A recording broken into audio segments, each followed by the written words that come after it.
em uma ordem, numa sequência de corte e de planejamento. A gente começaria, então, iniciando o corte com uma tesoura laser, tá?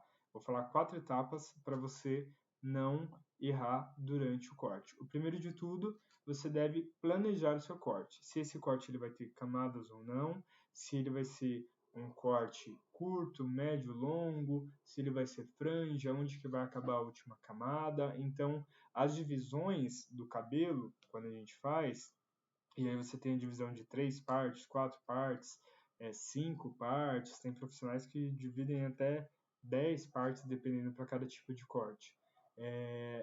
O que significa essa divisão no cabelo? Você só está setorizando as partes que você precisa para organizar o seu trabalho. Se você consegue cortar um cabelo com 3 partes, ok. Se você consegue cortar um cabelo dividido em 5 partes, ok. Isso não influencia. O que vai influenciar é a sequência da ordem do seu trabalho e isso mediante ao seu projeto. Não tem como você iniciar um corte sem ter um projeto bem definido. Se você não tiver um projeto bem definido, você não vai alcançar o resultado esperado da sua cliente e o seu resultado.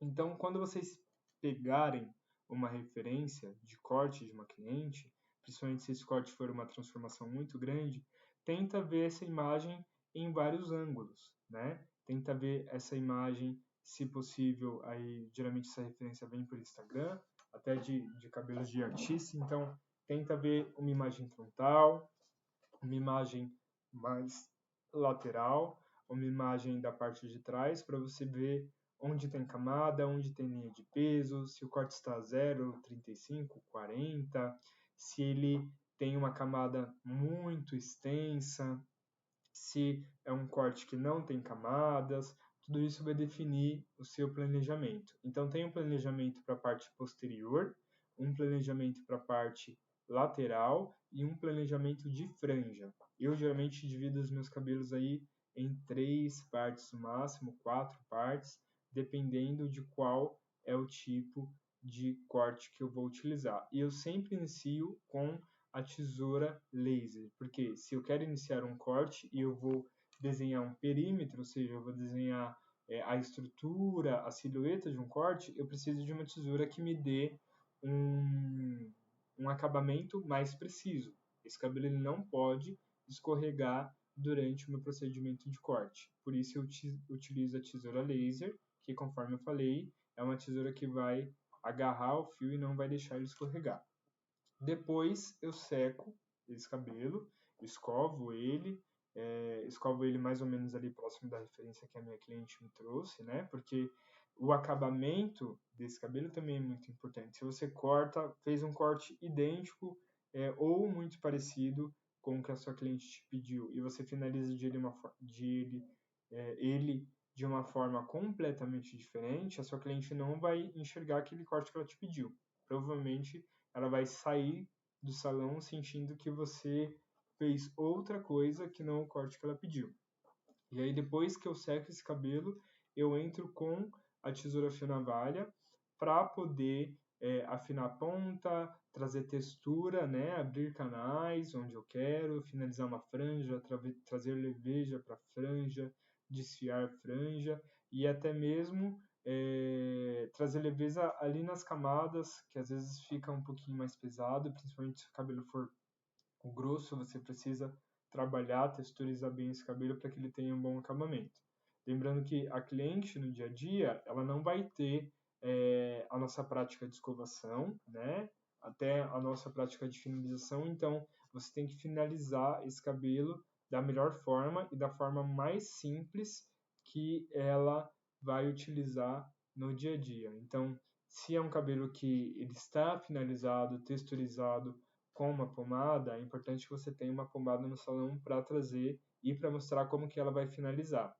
Se é um cabelo que está finalizado no spray, né, tem bastante spray, é importante que você também tenha um spray para finalizar esse corte e mostrar para ela. Essa segunda tesoura, então, é a segunda tesoura que eu uso no procedimento de corte e é a tesoura que vai me trazer um acabamento mais específico para leveza. A terceira e última tesoura que eu utilizo é uma tesoura dentada, onde eu vou retirar pesos de alguns lugares, vou retirar peso da minha linha de maior peso no corte, vou afinar alguns tipos de ponta, vou desfiar uma franja. Então, é a terceira tesoura que eu utilizo no procedimento de corte. E por último, eu utilizo a navalhete se eu identificar que os canais desse corte são mais largos, né? Então, ao invés de eu ter 3, 4 tesouras dentadas, eu utilizo um navalhete com 4, 5 lâminas, porque o custo é muito menor para uma navalhete e o acabamento é muito legal também. Lembrando que quando você utiliza a navalhete, você tem que trocar a lâmina de corte a cada corte, tá? Você não pode cortar um cabelo, deixar a lâmina lá na navalhete e utilizar ela para um próximo corte. Porque geralmente você vai utilizar essa navalhete também, você pode finalizar ela com cabelo seco, mas você também pode fazer um corte inteiro só com ele molhado. A lâmina é metálica, ela vai oxidar, o corte não vai ser mais o mesmo, e se você utilizar ela para realizar um outro corte, você não vai ter um corte com a ponta cauterizada, né? A cauterização mesmo da lâmina do corte. Aí essa ponta ela vai abrir, é um cabelo que vai ficar poroso. Eu não indico navalhete para casos de cabelos descoloridos, então para casos de cabelos muito claros, loiros, porque essa ponta ela não se fecha bem quando você utiliza navalhete. É muito melhor que você utilize uma tesoura fio navalha, se você quiser finalizar um cabelo que é um cabelo já mais claro, em um processo de descoloração, do que utilizar uma tesoura navalhete que não vai dar um acabamento. Desculpa, não utilizar uma navalhete que não vai dar um acabamento tão cauterizado quanto as outras tesouras, ok? Então, a nossa live de hoje foi bem rapidinho, foi só para apresentar essas 3 tesouras.